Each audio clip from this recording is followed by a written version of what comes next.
अस्सलाम वालेकुम नाज़रीन, प्रोग्राम इस्लामाबाद डायरी सां गॾु आउं तव्हांजो मेज़बान रज़ाक खट्टी। हिन हफ़्ते वज़ीर आज़म मियां नवाज़ शरीफ़ सिंध ऐं बलूचिस्तान जा दौरा कया आहिनि, जंहिंमें कराची अंदरि एपेक्स कमेटी जो इजलास थियो आहे।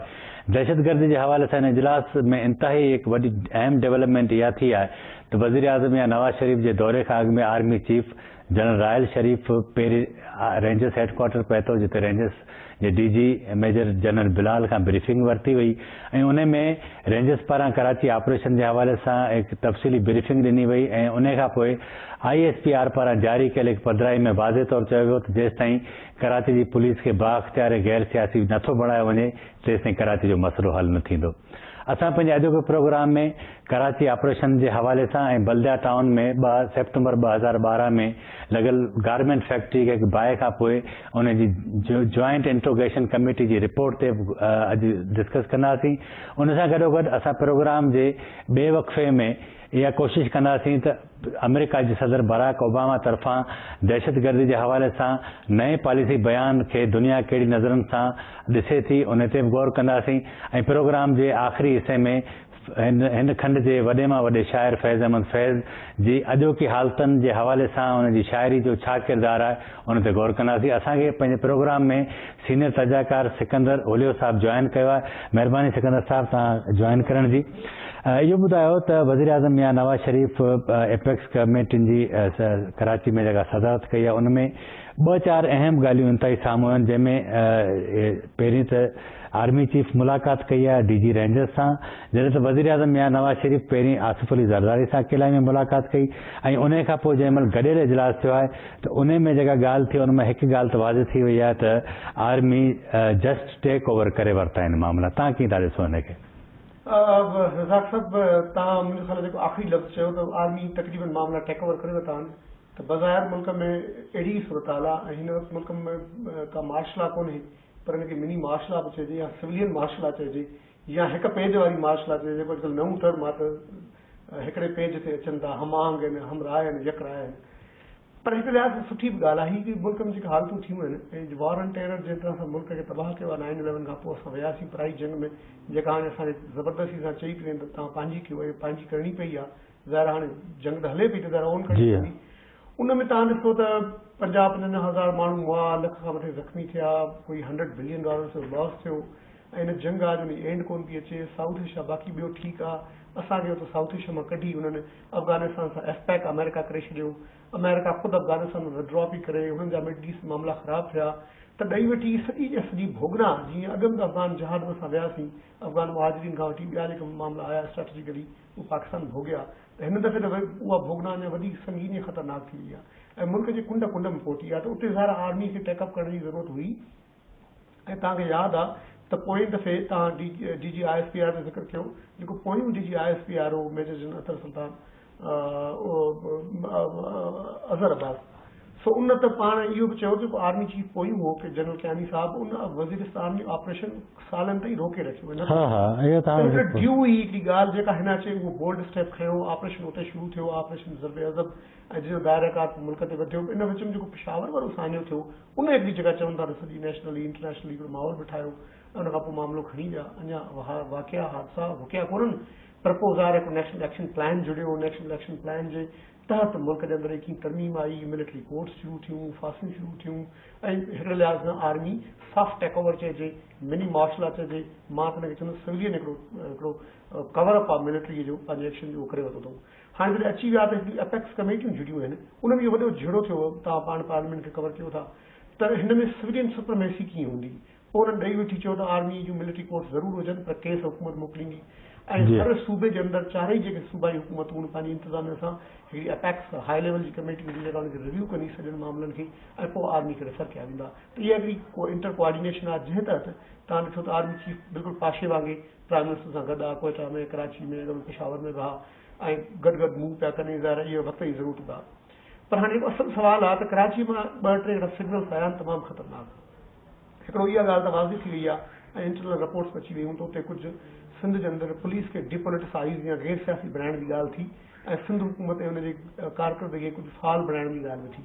त ज़ाहिर आहे हाणे उहो सुवालु ईंदो त उहा डीपोलिटिसाइज़ अगरि कजे त पोलिटिसाइज़ कयो खे जेका वक़्त जी हुकूमत आहे या वक़्त खां अॻु में जेको हुकूमतूं रहियूं आहिनि बतगदी गाए बगाए 2-3 ॾहाकनि खां त पोलिटिसाइज़ेशन थी पुलिस रही पोलिटिसाइज़ न रुगो पुलिस रही आहे पर ओवर पोलिटिसाइज़ेशन थी वई आहे ॿियनि डिपार्टमेंट्स जे अंदरि बि लोकल गवर्नमेंट में थी वई आहे हेल्थ में एजुकेशन में ओवरऑल त सॼी पॉलिटिकल बार्गेन में गवर्नमेंट हले थी त इहो मामिलो आहे त इहो बि हाणे ईअं न हूंदो सिंध जे अंदरि जीअं बिल्कुलु IG लॻायूं गुलाम अहमद जमाली साहब त पोइ DIG लॻा पोइ SP लॻा पोइ थाणे लॻा त मतिलबु हाणे आर्मी जूं टीमूं तव्हां ॾिसो त हर जाइ ते ज़िलनि ताईं सूबनि ताईं सॼे मामले में त हाणे उहो फ्री हैंड न हूंदो सिंध गवर्नमेंट खे तव्हां ॾिठो त APC वारो जेको मामिलो आहे जेको बख्तरबंद गाॾियूं 5 करोड़ जूं 17 करोड़ में ख़रीद थियूं आहिनि उन जो स्कैंडल साम्हूं आहे त काफ़ी मामला तव्हां ॾिसंदो इन ॾींहंनि साम्हूं ईंदा पर इहो त अलॻि मामिलो आहे त इल गवर्नेंस या बैड गवर्नेंस पर ओवरऑल उहो सिंध गवर्नमेंट खे बि हिमत करणु घुरिजे छो सिंध गवर्नमेंट जे पंहिंजे दर ते हिकिड़ो शिकारपुर सानियो थियो जीअं पाकिस्तान जो 9/11 पिशावर आहे त सिंध जो 9/11 शिकारपुर आहे ऐं हुनजे वारिसनि जो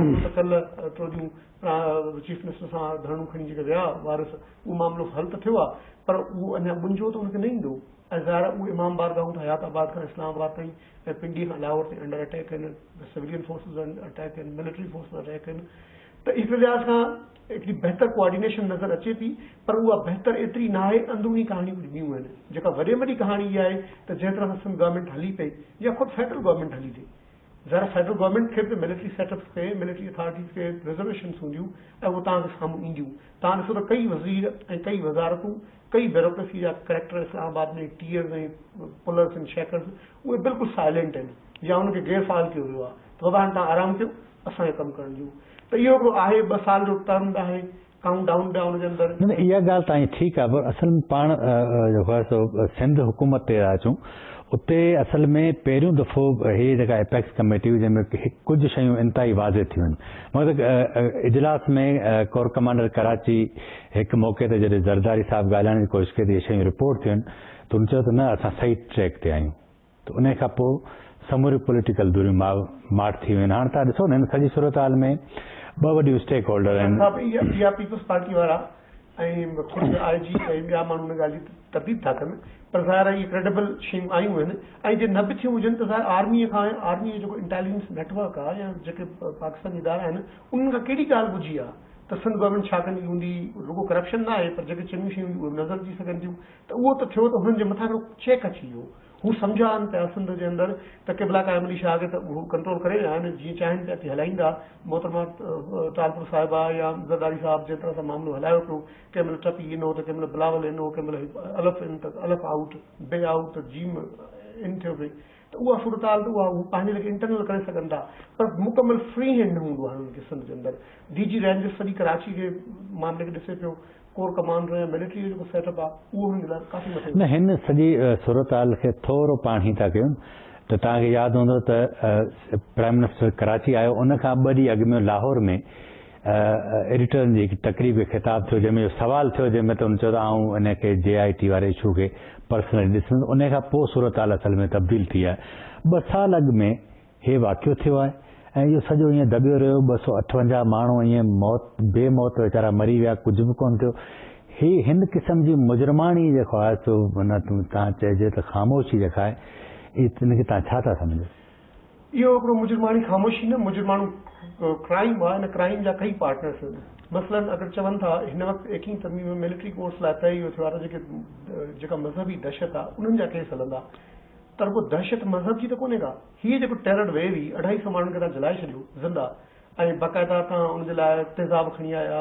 केमिकल्स खणी आया ऐं हिकिड़ो पूरी प्लानिंग सां भत्तो ॿियूं टियूं ऐं जेका JIT आहे JIT में पुलिस कोन्हे उहो ISI IB ऐं ॿियूं कोन्हे पर हिकिड़ो कलेक्ट हो इन JIT रिपोर्ट ते मां ॻाल्हाइण थो चाहियां हिन में 3-4 नंढा वॾा झोल नज़र सभु तव्हां अगरि पढ़ंदव न हू जेको कामरान कुरैशी आहे उहो रिज़वान कुरैशी उहो हिन केस जे अंदरि झलियल न आहे उहो हिकिड़े ॿिए केस मां 12 मई वारे में हू हिकिड़ो ॿिए केस जो माण्हू ॿिए मामले में चए थो त ही माण्हू इन्वॉल्व हा त मतिलबु केस कचो आहे जेके पुलिस जा बि ऐं सीनियर एनालिस्ट माण्हू उहे चवनि था त इहो केस कचो आहे इनखे ईअं टैकअप नथो करे सघिजे जंहिंजे करे प्राइम मिनिस्टर 2 ॾींहं कराची में इनखे रीइन्वेस्टिगेट करण जो चयो आहे JIT जी इनिशियल रिपोर्ट त अची वई प्रोविजनल, हाणे चार्ज फिक्स करे हलनि था।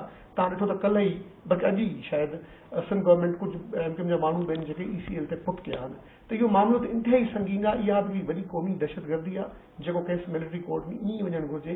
जीअं शिकारपुर थाने जे मुतलिक़ CM सिंध फ़ैसिलो कयो त इहो केस मिलिट्री कोर्ट्स में वेंदो, ऐं जॾहिं मिलिट्री कोर्ट्स में वेंदो त ज़ाहिर आहे प्रोसिक्यूशन वारा पंहिंजी तयारी कंदा ऐं इहे मामला खुलनि। अगरि बल्दिया कराची वारो सानियो खुलियो रज़ाक साहब, त अहिड़ा कराची में कई बल्दियाऊं आहिनि ऐं कई सानिया आहिनि जेके 2-3 ॾहाकनि खां उते हलनि पिया, ऐं घणियूं कहाणियूं खुलंदियूं कराची मां, ऐं उहो टिल्ट थींदो। पोइ इहो थींदो जो इन करे तव्हां MQM बिल्कुलु ख़ामोश आहे, को वॾो शदीद रिएक्शन न पई ॾिए जीअं सिंध गवर्नमेंट में हिकिड़े माण्हू खे मरण ते ॾींदी रही आहे या फेडरल गवर्नमेंट सां पॉलिटिकल स्कोर सेटल कंदी रही आहे। हू बिल्कुलु ख़ामोश आहिनि, चुप आहिनि। हुननि खे बि संगीनी अंदाज़ आहे त छा पियो मामिलो थिए। न त पोइ तव्हां छा था सम्झो त पाकिस्तान जी जेका इस्टेब्लिशमेंट आहे उन इहो तइ करे वरितो आहे त हाणे माण्हुनि सां इंसाफ़ थियणु घुरिजे? ॾिसो, 2 इंडिकेशन्स आहिनि। हिकिड़ो त कराचीअ जी पाकिस्तान जी जेका इस्टेब्लिशमेंट आहे, जेतिरा बि वॾा किरदार आहे उहे कराची मां, उतां प्राइम मिनिस्टर इहो न्यापो ॾींदो आयो आहे वापसि त JIT वारी इंक्वायरी बल्दिया वारी असां रीइन्वेस्टिगेट कंदासीं। वो तो नई फॉर्मेट शायदि कंदा, नई फॉर्मेट कंदा, उन मामला कई खुलंदा। ऐं ज़ाहिर आहे मुंहिंजो ख़्याल आहे अगरि पाकिस्तान जी मिलिट्री थोरो हेॾा साह पटियो त कराची जे अंदरि हू ऑपरेशन कंदा ऐं शदीद तरीक़े सां कंदा। रुॻो हुन में MQM या इहे जेके फोर्सिस उन्हनि जे ख़िलाफ़ न हूंदा। अमन कमेटी बूंदी ऐं ॿियो सिंध, रुॻो सिंध में रुॻो कराची कोन्हे का। छा कश्मीर महफ़ूज़ आहे? छा शिकारपुर महफ़ूज़ आहे? छा खैरपुर महफ़ूज़ आहे? हैदराबाद महफ़ूज़ आहे? लाड़काणू महफ़ूज़ आहे? सिंध जी त को चपो महफ़ूज़ कोन्हे को। हुते शहरी दहशतगर्द आहिनि त बाक़ी सिंध जे अंदरि धाड़ेल ऐं हीअ जेके डाकू माफ़िया सिंध जे अंदरि आहे जेका ईज़ी लोड ते हले थी म्यूनिसिपल जे पैसनि ते, ऐं हर ज़िलो हिकिड़ो केटी आहे, को केटी शिकारपुर आहे, को केटी लाड़काणू आहे, को केटी जामशोर, तव्हां ॿुधो हूंदो। त उन जे लाइ त मामिलो ठहंदो ई। मुंहिंजे ख़्याल मामला उन तरफ़ वेंदा।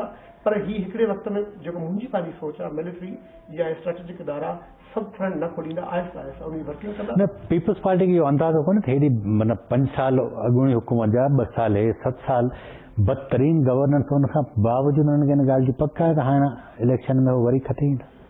रज़ाक साहब, इलेक्शन में खटण ऐं हाराइण उनजी साइंस बि आहे ऐं पीपल्स पार्टी उहो सम्झे वेठी त पीपल्स पार्टी वॾी हिकमत मिली त सिंध खे ॿिनि हिसनि में रायो वेठी आहे MQM सां गॾु। अचानक MQM चए थी हिकु सिंध न ॿी सिंध घुरिजे, कराची सूबो घुरिजे। बिलावल साहब चवंदा मरसूं सिंध न ॾिसूं। नई पॉलिटिक्स सिंध में आई आहे जेका 4-5 सालनि खां इंतिहाई ख़तरनाक फॉर्म आई। त उन बुनियाद ते हू पंहिंजे वोटरनि खे क़ाबिज़ करे वेठा। ॿिन्ही धुरनि जा वोटर सूट कनि था। टीं पार्टी या टीं धुर इमर्ज नथी थिए। थोड़ी PTI आहे, फंक्शनल आहे, कुझु NTPP फोर्सिस आहिनि, कुझु NTMQ आहिनि जेके उसली थी सघनि। हिकिड़ो त उहो मामिलो अलॻि आहे। इलेक्शन जॾहिं अचे त पोइ कहिड़ी कहाणी थी। जेको बैक गवर्नेंस जो मामिलो आहे, इल गवर्नेंस जो, उहो एतिरो संगीन आहे। ज़ुल्फ़िकार अली भुट्टे जे दौर में असां त ॼावासीं त उन दौर जा किसा अॼु ताईं हूंदा आहिनि त हीअं गवर्नेंस हूंदी। मोहतरमा खे त 2 टर्म पूरा न मिलिया। हमेशह पीपल्स पार्टी खे फ़ाइदो रहियो 4 ॾहाकनि त हुननि जे लाइ इहा दुआ हूंदी वोटरनि जी, सपोर्टरनि जी, हमदर्दनि जी, त हिनखे टर्म फुल ॾिजे, अख़्तियार मिले त हीअ कुझु करे सघनि। हिन खे त फुल टाइम अख़्तियार हो 5 साल। हाणे 2 सालनि खां जेका भींग हुननि गवर्नेंस जी कई आहे त उहो हिकिड़ो किसो हुजे त माण्हू ॻाल्हाए। सिंध जे अंदरि गवर्नेंस कहिड़ो इदारो आहे, कहिड़ी कहाणी आहे जिते माण्हू ॻाल्हाए सघे। उहो त तयशुदा आहे त हुनजो गवर्नेंस जो फ्रंट एॾो तबाह आहे जो रिकवरी जो मूड हुनजो न आहे। उहो ईअं रज़ाक साहब इंडिकेशन्स हूंदा आहिनि न। तव्हां टीम कहिड़ी था सिलेक्शन कयो। वज़ीर आज़म साहब चथर कई उन एपेक्स सेशन में। कायम अली शाह तव्हां हिन कराची ऑपरेशन जी कप्तान आहियो, कप्तान छो ख़ामोश आहे? कप्तान वीचारो सोचे थो हुनजी कहिड़ी कोताहियूं कमज़ोरियूं छा करे सघे थो। उहो अहिड़ो को हिकिड़ो कमज़ोर कप्तान मथां वरी कमज़ोर कप्तान खे उन खां वधीक निबल ऐं हिकिड़ी बिल्कुलु कमज़ोर टीम तव्हां ॾियो। उन खां पोइ तव्हां वरी हुनजो मुक़ाबिलो तमामु वॾो करायो जीअं वर्ल्ड कप जो दौर आहे। पर इहो कमज़ोर कप्तान बाक़ी मामलनि में त घणो एक्टिव आहे। बाक़ी मख़सूस हालतुनि में एक्टिव थींदो आहे। कमज़ोर हू पंहिंजी सर्वाइवल ऐं पंहिंजो पॉलिटिकल जेको हिसाब किताब उन में ठीकु आहे। ऐं बाक़ी कंहिं बि मामले में तव्हां सिंध जे अंदरि कोई इदारो मूंखे ॿुधायो जेको कमज़ोर कप्तान ठीकु करे ॾिनो हुजे, तालीम सिहत खां वठी को अहिड़ो वाक़ियो। मगर शिकारपुर जी मिसाल तव्हां वठो, क़िबला कायम अली शाह शिकारपुर विया, छा इहो मामिलो जो कराची में हल कयूं, हू वीचारा एतिरा काफ़िला सफ़र करे कराची, त इहो मामिलो उते बि हल थी सघे पियो। मतिलबु उन्हनि जो जेको मामिलो आहे, तव्हां बेहसी जी इंतिहा ॾिसो रज़ाक साहब, आसिफ अली ज़रदारी कराची वेठो आहे, शिकारपुर वञण जी तकलीफ़ न कई आहे। बिलावल भुट्टो साहब ट्विटर ते कॾहिं कॾहिं करे थो न यूट्यूब ब्रूटस मिर्ज़ा साहब लाइ शायदि इशारो कयो अथसि ॿी कहाणी, शेक्सपियर जो ड्रामो आहे जेको ब्रूटस रोड़ो किरदारु आहे जूलियस ज़माने में, त छा शिकारपुर वाक़े ते हू को ट्वीट नथो करे सघे? हेॾो वॾो सानियो आहे, उनखे छॾियो। तव्हांखे मां हिकिड़ी ख़तरनाक ॻाल्हि ॿुधायां, गुज़िरियल साल हिन ई महीने फेबरवरीअ में सिंध फेस्टिवल थियो मोने ते, वॾो फन इंटरनेशनल लॉन्च थियो। उन हफ़्ते छा कयो आहे, उन जेको 8-10 किलोमीटर रेंज आहे आसारे कदीमा जी मोहन दड़ो जी, उते 5-8 एकड़नि ते को फिश फार्म जे लाइ ट्रैक्टर हलिया आहिनि। मोहन जो दड़ो यस, मोहन जो दड़ो ते जेको डिप्टी कमिश्नर आहे उते जावेद अली, उन का प्रोएक्टिव रोल प्ले कियो आहे, उते एक्शन सदस्य कुझु माण्हू मोटिल थिया आहिनि, डिपार्टमेंट एक्टिव थी आहे, उहा वरी मिटी लची थियनि, जेका हिकिड़ी आर्कियोलॉजिकल, मां खुद एंथ्रोपोलॉजिस्ट आहियां, आर्कियोलॉजिकल हिकिड़ी सिर ऐं हिकिड़ी मिटीअ जो जेको ज़रो हूंदो आहे उनखे बि खोटाई लाइ बि पूरो तरकीब हूंदी आहे। 10 किलोमीटरनि जी रेंज आहे दरियासन खां मोहन दड़े इर्द गिर्द एयरपोर्ट वारे पासे, जेको 90 सैकड़ो मोहन दड़ो जी जेका लैंड आहे इंडस सिविलाइजेशन जंहिंजे बुनियाद ते मसूं सिंध ॾिसूं चवंदा न, या उहा तारीख़ दोहिरायूं था, त उहा 90 सैकड़ो त अञा धरती जे अंदरि आहे, उहा कोटराई नहीं, उते फिश फार्म ठही वञे। इहा आहे सिंध गवर्नमेंट जी अहलियत, जिते तव्हां सिंध फेस्टिवल मल्हायो, जिते तव्हां दुनिया खे चयो त हाणे सिंधू माथिरी तहज़ीब खे खणी तव्हां दुनिया ते छांइजी वेंदा, ऐं हीउ मामिलो थींदो त मतिलबु त कहिड़ो किसो हुजे। इहा त मां तव्हांखे ॿुधायां त मां पैसनि में नथो वञा, मां करप्शन नथो वञा, मां त अहिड़ी ॻाल्हि नथो चवां जेका कंहिंजे ज़ात ते अटैक हुजे, पर हिकिड़ा 3-4 एग्ज़ाम्पल आहिनि जो कंद शर्म खां न छा मतिलबु इंतिहाई नदामत खां माण्हू झुकी थो वञे, माण्हू छा चई सघे थो माण्हुनि खे। त उते हिकिड़ो कमज़ोर कैप्टन आहे, हा कैप्टन खे सुई लॻंदी आहे, हुनखे ताक़त जी, पार बराड़ी में पोड़नि खे उमिरि रसीदा माण्हुनि खे हिकिड़ी मशहूरु सुई रही आहे नीरोबान जी, उहा नीरोबान लॻंदी आहे हुनखे मख़सूस टाइम जे लाइ मख़सूस हालत में, जंहिंखां पोइ उहा उनजी ताक़त मूंखे ब्रेक लाइ चयो। नाज़रीन ब्रेक वठूं था, ब्रेक खां पोइ ॻाल्हियुनि जो सिलसिलो हितां ई शुरू कंदासीं।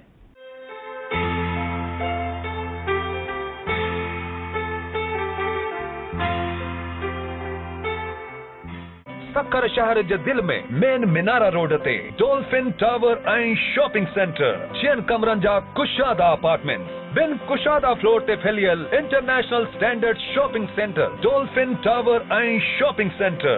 बुकिंग ऐं तफ़सील लाइ मार्क 1 मार्केटिंग नेटवर्क।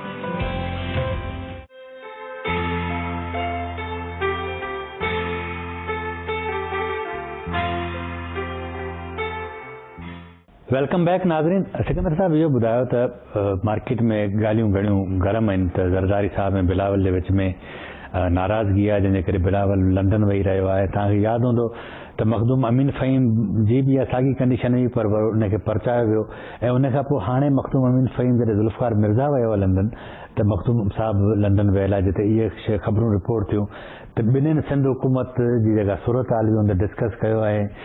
बिलावल तमामु घणो नाराज़गी जो इज़हार कयो, पर पीपल्स पार्टी पारां हिन हवाले सां अञा ताईं कुझु बि न थियो आहे। हिकिड़ी ॻाल्हि, ॿी ॻाल्हि इहा त ज़ुल्फ़िकार मिर्ज़ा जे हवाले सां जेको ट्वीट थियो आहे बिलावल भुट्टो जो, शिकारपुर जे हवाले सां ट्वीट अञा ताईं न आयो, पिशावर थाने ते 3 ॾींहंनि खां पोइ आयो। हीअ आहे सूरत हाल छा थी थिए?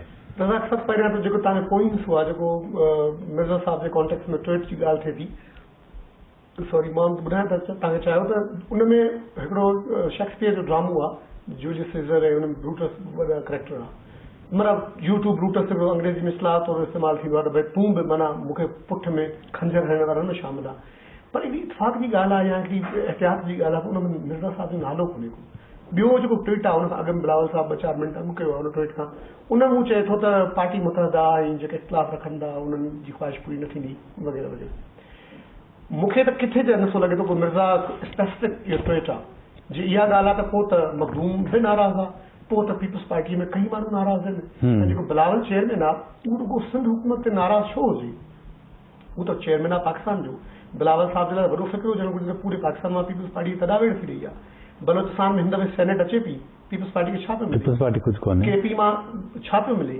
पंजाब मां हिकु सीट परेशान आहे। गिलगित बल्तिस्तान जी गवर्नमेंट पूरी थी वई आहे त हिन महिल ताईं स्टैंड न वठी सघिया आहिनि। उहो लॉ ऑफ एक्ट बि कोन्हे को त एक्टिंग जेको गवर्नर आहे गवर्नर को हटाए तव्हांखे वज़ीर खे बनायो आहे। कश्मीर जी गवर्नमेंट बि हाणे रुगो नवाज़ शरीफ़ जे रमोक्रम ते आहे। त पीपल्स पार्टी जे लाइ एज़ चेयरमैन ऐं हिकिड़ी वॾी लार्जेस्ट पार्टी मुल्क जी, उन चेयरमैन जे लाइ त घणी फ़िक्र जी ॻाल्हि हुजणु घुरिजे। रुगो सिंध गवर्नमेंट न, पर सिंध गवर्नमेंट जी हुनजो बैकबोन आहे, हुनजो होम ग्राउंड आहे, होम पिच आहे, त उहा वधीक ॻाल्हि हुई।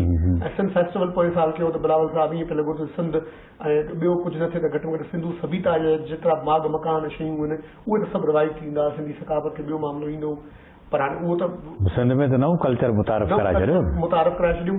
पर हाणे जेका बदकिस्मती जी ॻाल्हि आहे, जेको नाराज़गी जो मामिलो आहे, उहो ॾिसो हिकिड़ी तयशुदा ॻाल्हि आहे त बिलावल भुट्टो जो कराची में जलसो कयो। मां सिंबॉलिक तव्हांखे 2-3 ॻाल्हियूं ॿुधाइण थो चाहियां।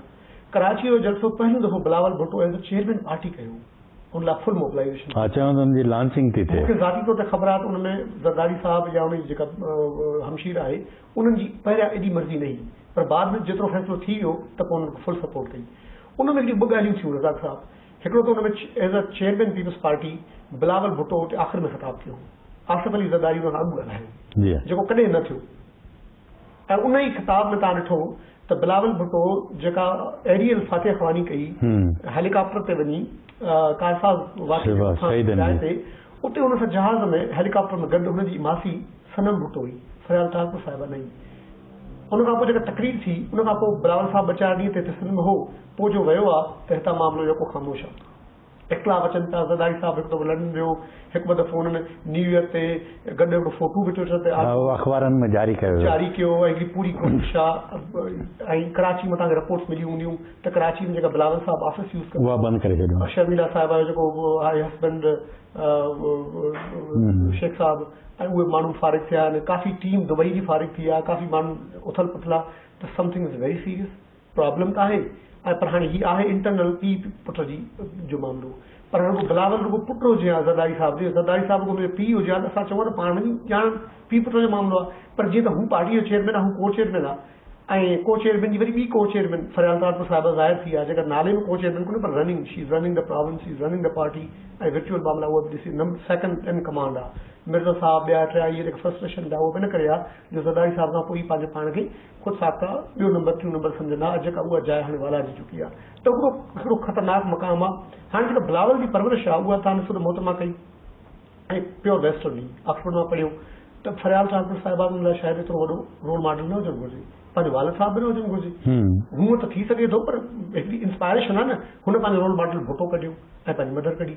अच्छा, नंबर 2 ॻाल्हि इहा त हुन हिते आयो त हुन पंहिंजी टीम ठाहिणु चाहींदी, ड्रीम टीम। ऐं कुझु माण्हू तव्हांखे साम्हूं आया बि।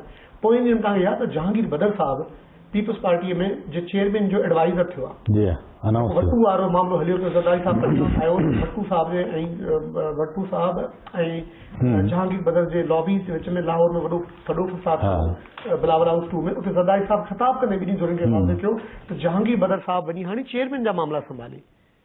ॿियो बशीर रियाज़ साहब आहे जेको उहो हुन प्रेस तर्जुमान थियो आहे। त हिकिड़ी अहिड़ा मामला बहन जेके इंटरनल पार्टीअ जे हवाले सां संगीन थिया ऐं हाणे बिल्कुलु ख़ामोशी आहे।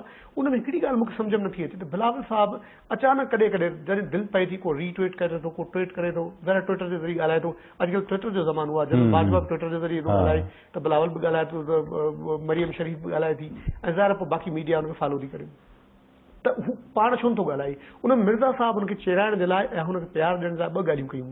हिकिड़ो मिर्ज़ा साहब चयो त पार्टी जो चेयरमैन हुआ, मुंहिंजो लीडर बि हुआ, ज़रदारी साहब नालो रखियोसि। नंबर 2 मिर्ज़ा साहब इहा ॻाल्हि चई जेकर बिलावल मूंसां नाराज़ आहे त मुंहिंजो नालो खणी बयानु जारी करे। मिर्ज़ा साहब लंडन पहुची वियो आहे पर बिलावल बयानु जारी न कयो आहे। यूट्यूब ब्रूटस रुगो मिर्ज़ा साहब छो हुजणु घुरिजे? उहो त मखदूम साहब बि थी सघे थो, उहो त केरु बि थी सघे थो जेको पीपल्स पार्टी छॾे वियो आहे, ऐं उहो त आसिफ अली ज़रदारी लाइ बि चई सघे थो। माना इनकेस अगरि उहो हिकिड़े पेज न आहिनि त हिकिड़ो इंतिहाई सीरियस मामलो आहे। जेसीं ताईं बिलावल पंहिंजी पतो वाज़े नथो करे ऐं फुल तौर ते नथो अचे। हिकिड़ी जेका ॿी मार्केट में थ्योरी यादि आहे त हिकु सॼी स्क्रिप्ट आहे ऐं ख़ामोशी सां टाइम वठो पियो वञे, बिलावल जी डिमांड वधे पई ऐं पोयां पंहिंजे सिफ़न में माण्हू रीचेक था कनि, सॼो मामिलो थिए पियो। ऐं हुन खां पोइ हिकिड़ो जॾहिं इलेक्शन वेझी ईंदी त बिलावल खे ज़रदारी साहब वरी रीलॉन्च कंदो। हाणे सुवाल इहो त बिलावल घणा दफ़ा रीलॉन्च थींदो? ही वॉज लॉन्च ऑन 27 डिसंबर 3 डिसंबर ते 2007 में थियो। ऐं पहिरीं लॉन्च ई माण्हुनि वॾी मुश्किल सां क़बूलियो, पहिरियां दुनिया क़बूले न पई, पार्टी न क़बूले पई, ख़ुदि मखदूम साहब लाइ प्रॉब्लम वॾो सेट थिए को। जॾहिं दुनिया 7 सालनि में क़बूले वरितो आहे, लीडर तौर हुन पाण खे इमर्ज बि कयो, पढ़ियो लिखियो, यंग हो, स्पार्क हो हुन में, त हाणे तव्हां वरी हुनखे वरी कराची में लॉन्च करायो, वरी चओ पिया रीलॉन्च कंदासीं, त हाउ मेनी लॉन्चेस एंड रीलॉन्चेस? इहो हिकिड़ो वॾो सवाल। इन जे अंदरि हिकिड़ो ॾिसो न, तव्हांखे यादि हूंदो त 2011 ते 27 मई मुंहिंजे ख़्याल में ऐवान सदर जे ज़रदारी साहब सदर हुयो त हिकिड़ी प्रेस रिलीज़ जारी थी त बिलावल भुट्टो ज़रदारियुनि जे क़बीले जो सरदार हूंदो। पर पोइ तव्हांखे हाणे 2014 जी दिसंबर में ॻाल्हि तव्हां तमामु पॉइंट आउट की त पंहिंजे ज़िंदगी में ज़रदारी साहब जॾहिं सदर थियो त पंहिंजे पुट खे बिलावल खे ज़रदारी क़बीले जो, होॾा भुट्टे जो टाइटल बि खयूं क़बीले जो। वरी अञा वधीक ख़तरनाक ॻाल्हि त ज़रदारी साहब पाण हाणे सरदार आसिफ अली खान ज़रदारी थी वियो, ज़रदारी ट्राइब वियो। त माना तव्हां इन मां अंदाज़ो कयो त ज़रदारी साहब जेको पॉलिटिकल जेको विरसो हो भुट्टो जो, बेनज़ीर जो, पार्टी जो, उहो त उहो न कयो। ऐं इहो हिकिड़ी शेयर डिसरिगार्ड आहे, हिकिड़ी कंप्लीट जेके माण्हू चइजे न त माना ज़रदारी साहब खे कहिड़ी ज़रूरत आहे? बिलावल भुट्टो सुभाणे भुटनि जो सरदार थिए, सॼी सिंध टुकड़नि टुकड़नि में रहियल आहे, हर ज़ात जो को सरदार अचे, पोइ हुनजो जेको एम्बिशन रहियो आहे, को महर, को चांडिया, को फलाणा, को ढींगड़ा, के मींगड़ा, उन समूरनि खे सरदारनि गॾु खणी पिया घुमनि, ऐं आख़िर में तव्हां पाण पग ॿधी त पोइ तव्हां पीपल्स पार्टी खे पग केरु कंदा? उहा पग पाण वटि रखी अथव, बिलावल खे फुल टाइम कोन पिया ॾियो, त हिकिड़ो अजीब कॉम्प्लेक्स आहे जेको क्लियर करणो पवंदो। अच्छा सिकंदर साहिबु, हाणे तव्हांखे यादि हूंदो हिन हफ़्ते कतर में अमेरिका ऐं तालिबान जे विच में ॻाल्हियुनि जी ख़बर आई, राइटर ऐं AFP ॾिनी, ऐं हिन ई हफ़्ते वाइट हाउस में दहशतगर्द जे ख़ात्मे जे हवाले सां हिकिड़ी कॉन्फ्रेंस थी आहे, जंहिंमें अमेरिकन सदर बराक ओबामा चयो आहे त ओलहे ऐं इस्लाम जे विच में जंग जो जेको तासुर ॾिनो पियो वञे थो, इन सोरो कूड़ आहे, जेके माण्हू 1 अरब माण्हुनि जा दहशतगर्द या जहादी नुमाइंदा नथा थी सघनि। तव्हां छा था सम्झो त अमेरिका जी हीअ जेका पॉलिसी आहे, पर पहिरियों दफ़ो अमेरिका जो सदर इहा जेका तहज़ीबनि जी जंग जे हवाले सां घणे वक़्त खां सूरत हाल डिस्कशन हुई, किताब आया, हिन दफ़े बिल्कुलु वाज़े तौर ते इहा ॻाल्हि करणु, तव्हां छा था सम्झो सूरत हाल हिन ख़िते में तब्दील पई थिए? रज़ाक साहिबु, इहो तव्हां सही चयो त इन जे पुठियां तमामु वॾी हिकिड़ी कहाणी, हिकिड़ो वक़्तु हो जो नई मार्केट में थियरी आई कोई 20 साल अॻु, त हीअ तहज़ीबनि जो टकराव आहे। जॾहिं सोवियत यूनियन टुटी पई, उन खां पोइ हुननि खे नई दुश्मन जी तलाश हुई। चाइना एतिरो प्रीमेच्योर दुश्मन हो, हुन सां पंगो न पिया करे सघिया, त हुननि हिकिड़ो इस्लामिक हिकिड़ी स्पिरिट या हिकिड़ो इस्लामिक रेज़िस्टेंस, इस्लामिक जहाद या हिकिड़ो जंग पूरी दुनिया में प्रमोट बि अमेरिकन्स कई। ऐं जंहिं तहत पोइ बाद में हिकिड़ो वक़्तु आयो जो उहा ख़ुदि एॾी वॾी साइज़ खां वधी वई जो हुननि जी पंहिंजी दुनिया महफ़ूज़ न रही। मसलन चार्ली हेब्डो में पेरिस में तव्हां ॾिठो छा थियो, अमेरिका में 9/11 थियो, 7/7 लंडन में थियो, स्पेन में थियो, बाली में थियो, दुनिया किथे महफ़ूज़ न रही। त हुननि खे हाणे फील थियो त इहो त मामिलो ख़राबु पियो थींदो वञे। उन खां पोइ ज़ाहिर आहे हाणे इहा त हक़ीक़त आहे त जेको दुनिया में जेके तालिबान आहिनि या एक्सट्रीमिस्ट आहिनि, उनजो तदाद एॾो वॾो कोन्हे को। 1 अरब इंसाननि जी जेके मुस्लमान दुनिया में बीहनि था, उन्हनि जी नुमाइंदगी उहे ख़तमु थी नथा सघनि। ऐं हीअ वाकई जंग वेस्ट ऐं इस्लाम जे विच में नाहे, ऐं अहिड़ो को मामिलो कोन्हे। पर अजीब इतफ़ाक़ आहे, बदकिस्मती आहे त इहा सॼी जंग आहे मुस्लिम वर्ल्ड में आयो, त हीअ असां रिकनसाइल करणु था चाहियूं, मुफ़ाहिमत करणु चाहियूं, ऐं ॿिन्ही धुरनि खे अॻिते अचणु घुरिजे।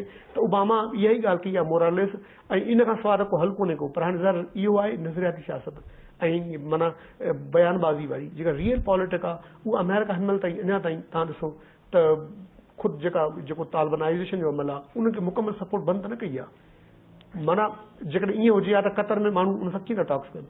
जे इहा ई ॻाल्हि आहे त भला असांजे मुल्क जे अंदरि कंहिंखे सपोर्ट कंदा रहिया आहिनि।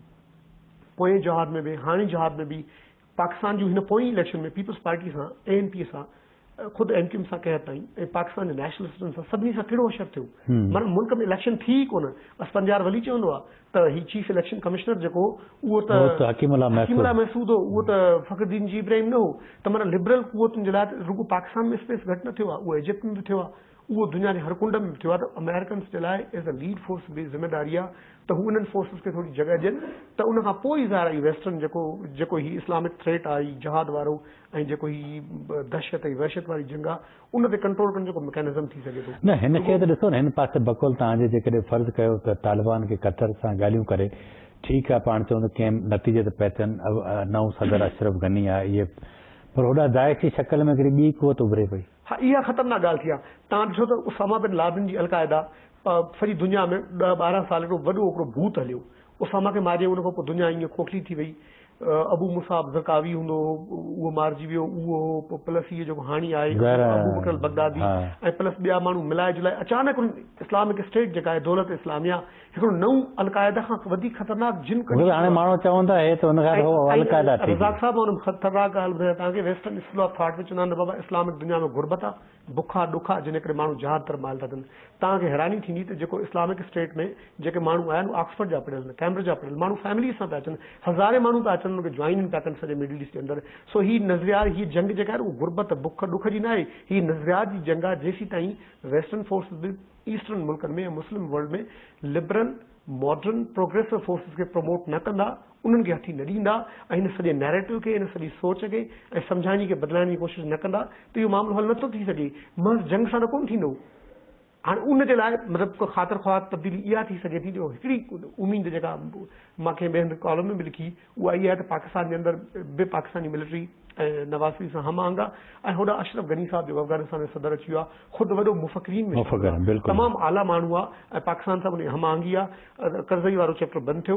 हीअ हाणे चाहिनि त ही ड्यूरेंट लाइन सॼी महफ़ूज़ करे हिन मामले खे पकड़े धकड़े हिकिड़े लिहाज़ खां हिन जिन खे बंदि करे सघनि था ऐं हिकिड़ी का बहितर राह ॾेई सघनि था। छो जो हिन सॼे मामले में एक्सेस ऑफ ईविल जेका चए न, बुराई जी जड़, उहो असांजो रीजन आहे, उहो अफ़गानिस्तान पाकिस्तान वारो हिसाब किताब आहे। मिडल ईस्ट में बि जेका दाइश आहे या जेका इस्लामिक स्टेट आहे, उनजा बुनियाद ॿिया आहिनि। हू दौलत इस्लामिया खुलफाए राशिदीन जो दौर ऐं ख़िलाफ़त लागू करणु था चाहिनि। हुननि जो मामिलो हीअ न आहे मामिलो। जेका अफ़गान तालिबान आहिनि उहे अफ़गानिस्तान जे अंदरि शरीयत लाइ चाहिनि था। हीअ जेका असांजी अस्करी इदारनि जी पॉलिसियूं, असांजी त हर जाइ ते मतिलबु हथ हो न, अफ़गानिस्तान सां बि त हिते मामले में असांखे बर्मा जे मुस्लमाननि जो फ़िक्र आहे, बांग्लादेश जे फासिन ते बि फ़िक्र आहे। असांखे ब्रेक पियो चयो पियो वञे। नाज़रीन, हिकु ब्रेक वठंदा, ब्रेक खां पोइ ॻाल्हियुनि जो सिलसिलो हितां ई शुरू कंदासीं।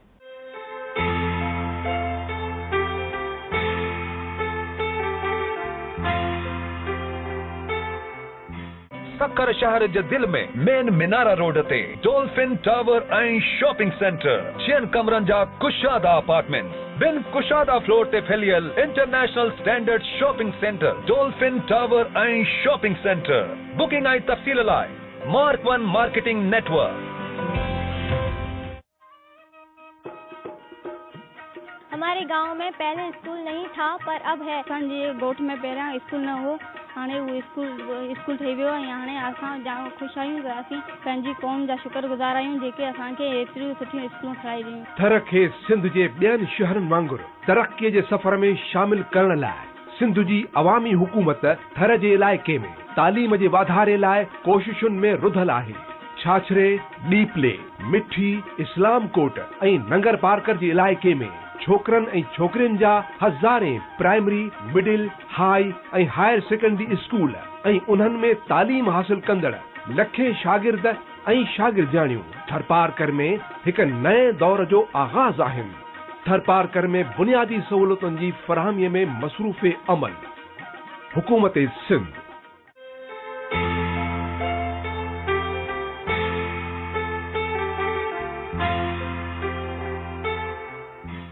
वेलकम बैक नाज़रीन। फेबरवरी जो महीनो केतिरनि ई हवालनि सां इंतहाई अहम तौरु ॻणियो वञे थो। हिन महीने जी हिकु ख़ूबसूरती इहा बि आहे त फैज़ अहमद फैज़ हिन महीने में जनमु वरितो, जंहिं पाकिस्तान जी आज़ादी वारे ॾींहं जे हवाले सां हिकु शाहकार क़िस्म जो नज़म लिखी हुई, जंहिंमें हुन चयो त ये दाग दाग उजाला, ये शब गुज़ीदा सहर था इंतज़ार जिसका, ये वो सहर तो नहीं कि जिसकी आरजू लेकर चले थे यार कि मिल जाएगी मंजिल कहीं न कहीं। सिकंदर साहब, फैज़ साहब ऐं हिन वक़्फ़े खां अॻु में पाण जेका पाकिस्तान जी इस्टेब्लिशमेंट इस्लामाइज़ेशन जी शिदत पसंदी, अॼु तव्हां छा था सम्झो त पाकिस्तान जे मोड़ ते बीठो आहे 30 साल अॻु में जनम ज़िया जंहिं नज़रिए जो बुनियादु विधो हो, हिननि हालतुनि में फैज़, उनजो नज़रियो, उनजी शाइरी तव्हां किथे था ॾिसो? रज़ाक साहब, तव्हां फेबरवरी जी ॻाल्हि कई। फेबरवरी जी ॿी एडिशन में आहे त फेबरवरी में बहार शुरू थींदी आहे ऐं 14 फेबरवरी खां वैलेंटाइन हूंदो आहे। वैलेंटाइन हूंदो आहे, पर पूरी हिकिड़ो तस्वर आहे पाकिस्तान जे अंदरि।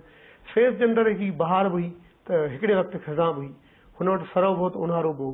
हुन वटि शाइरी रोमांस बि हो त इनकलाब बि हो। मतिलबु अहिड़ो शाइर हो जंहिंजे अंदरि सभु कुझु हो। ऐं तव्हां हुनजी का नज़मूं पढ़ंदा त हिकिड़ी नज़म जे अंदरि 2 सिटुनि में इनकलाब जी ॻाल्हि आहे, अचानक वरी उहो इनकलाब रोमांस में, रोमांस इनकलाब में तब्दील पियो थिए। अहिड़ो इम्तिज़ाज ऐं एॾो पावरफुल ऐं प्रोग्रेसिव शाइर पाकिस्तान जी तारीख़ में उर्दू जी तारीख़ में तव्हांखे न मिलंदो।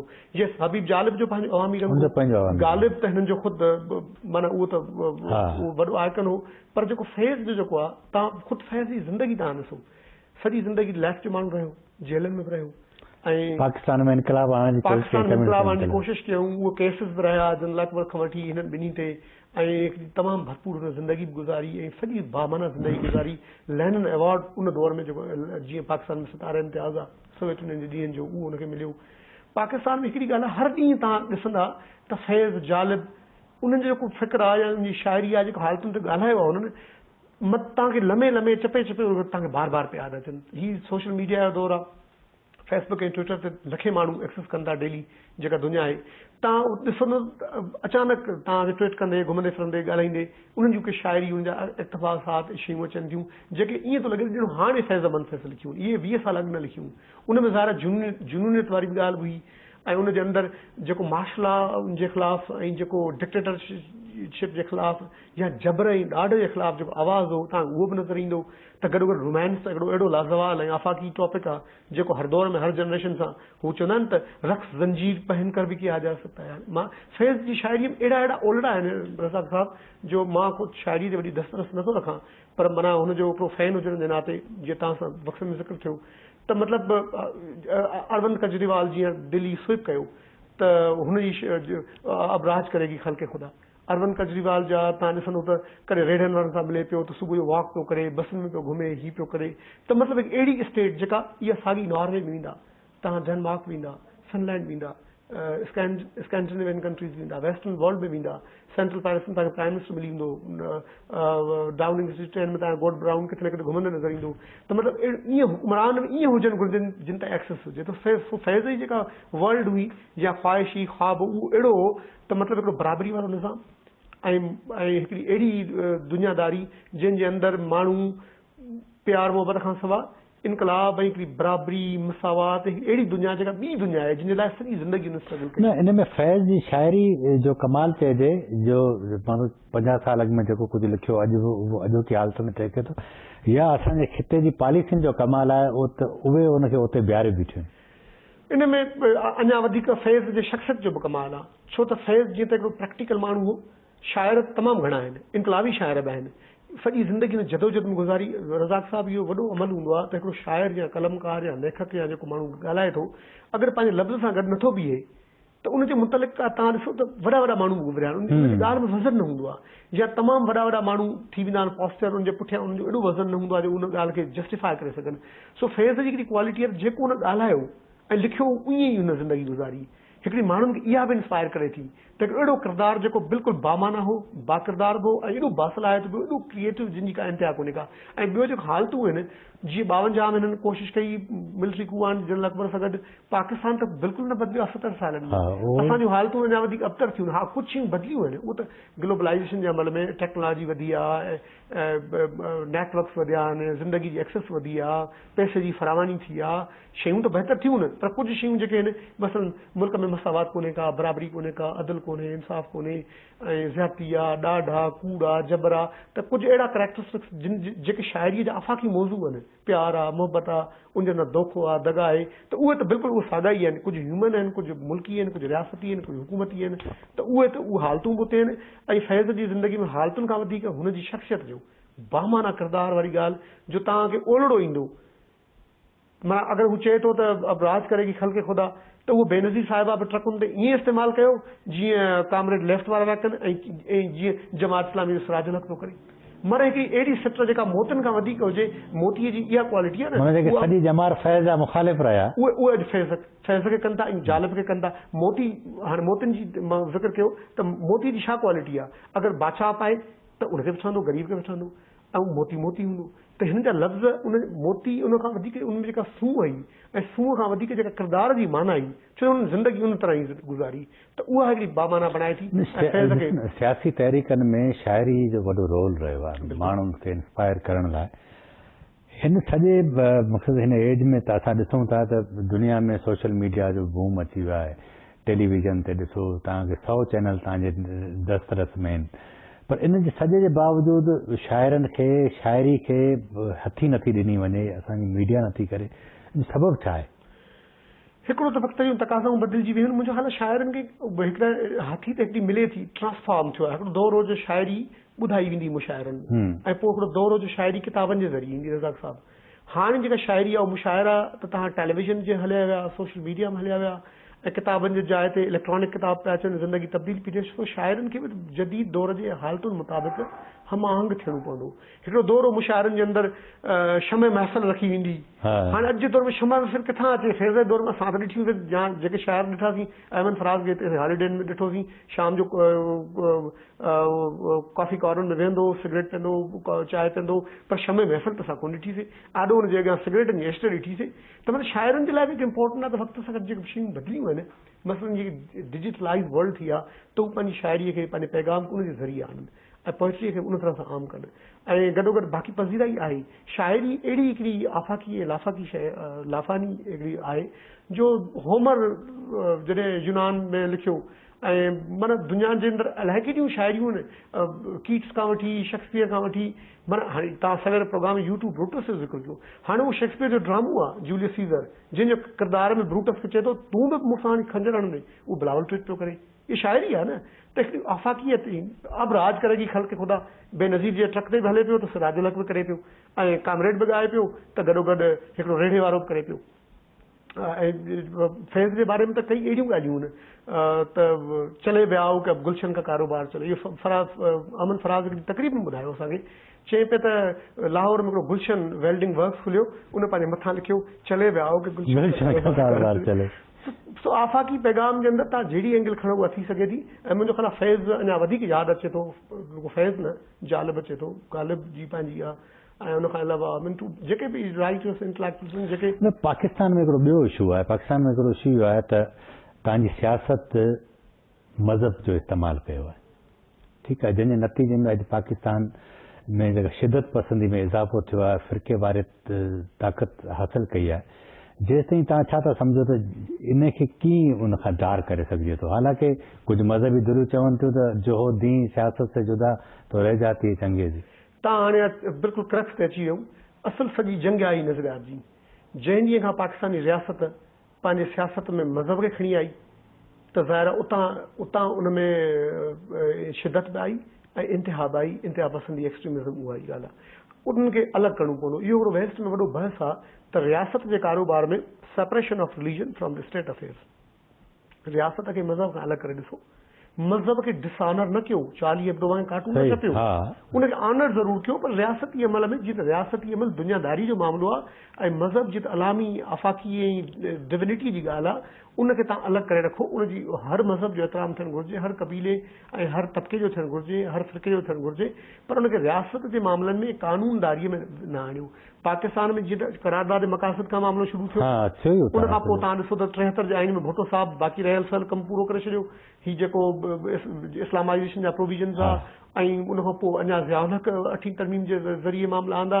त हाणे त पाकिस्तानी आइन त अहिड़ो हाच पाच आहे जंहिंजे अंदरि तव्हां हिननि आंदी 8वीं तरमीम में पाकिस्तान जे अंदरि जेके फिस्कल एडमिनिस्ट्रेटिव ऐं पॉलिटिकल इशू आहे सेटल कयूं, जेके बुनियादी कोर इशूज़ आहिनि, separation of religion from state, उहा त नथा करे सघनि। हालतू एॾो संगीन मसइलो थी वियो आहे जो तव्हां हुनखे टच ई नथा करे। ऐं रज़ाक साहब अॻे पोइ असांखे इन ते अचणो पवंदो, इन जे बारे में तय थियणु घुरिजे त कंहिं रिलीजन खे डिसऑनर न करणु घुरिजे, पर रियासत खे रियासत जे कानून रूल ऑफ लॉ खे ऑनर करणु घुरिजे। उहो तॾहिं थींदो जॾहिं तव्हां रियासत खे रियासत करे हलाईंदा।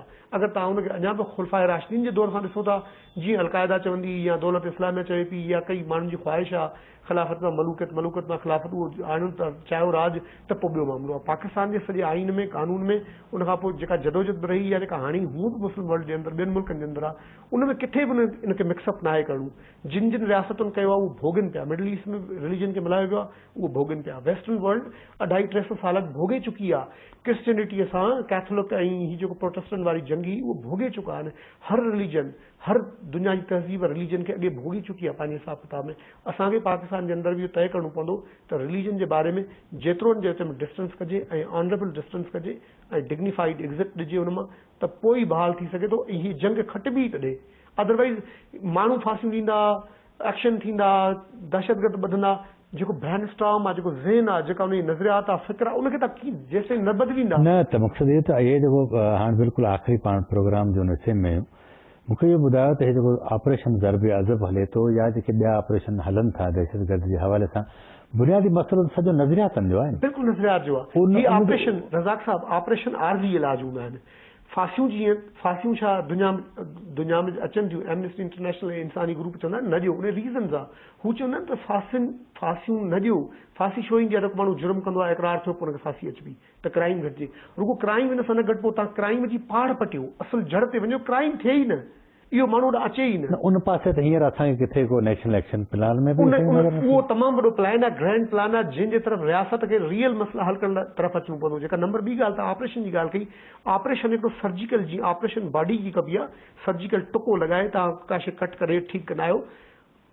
बॉडी मैकेनिज़म मोटाबॉलिज़म उहो हलंदो, जेको निज़ामत आहे हुनजी, उनखे तव्हांखे पावरफुल करणो, एनर्जी हूंदी त तव्हां हलंदा ऐं तव्हां बहितर ज़िंदगी गुज़ारींदा। उहो रियासत खे वरी बि सिविलियन इदारनि खे पावरफुल करणो पवंदो, पॉलिटिकल निज़ाम खे बहितर करणो पवंदो, ऐं जेतिरो थी सघे त हिन आरज़ी एक्शन्स मां निकिरी ऐं माण्हुनि जी जेका नज़रियाती तरबियत आहे हीअ उन में वञणो पवंदो त रिलीजन खे स्टेट खां अलॻि करणु घुरिजे, जे न बि थिए तदरीज एतिरो करणु घुरिजे जो स्टेट जे मथां रिलीजन खे मुसलत न करणु घुरिजे। उहो पाकिस्तान जे हर हुक्मरान बि कयो आहे, मिलिटरी हुक्मरान बदकिस्मती सां ज़्यादा कयो आहे, जिनी सज़ा सां भोॻियूं पिया। उहो अयूब हुजे, उहो ज़ियाउल हुजे, मुशरफ जे दौर में थियो, पर भुट्टो साहब सिविलियन हो, उन बि कयो, ऐं हाणे जेके सिविलियन हुक्मरान आहिनि, मियां साहब ऐं ज़रदारी साहब, इन्हनि बि कयो। त इहे हाच पाच आहे मुल्क जे अंदरि। जेसिताईं इहा ॻाल्हि नज़रियाती तौर ते क्लियर न हूंदी, पाकिस्तान न हिन जंग मां निकिरी सघे थो, न खटी सघूं था, न तारीख़ दुनिया जी में इहा जंग इन तरह सां खटी वई। वॾी महिरबानी तव्हांजी सिकंदर हुलियो साहब। नाज़रीन, अॼोके प्रोग्राम में असां कोशिशि कईसीं त समूरनि मौज़ूअनि ते तफ़सीली ॻाल्हि ॿोल करे सघिजे। ईंदड़ प्रोग्राम में नवनि मौज़ूअनि ऐं नवनि महिमाननि सां गॾु तव्हां सां गॾु हाज़िर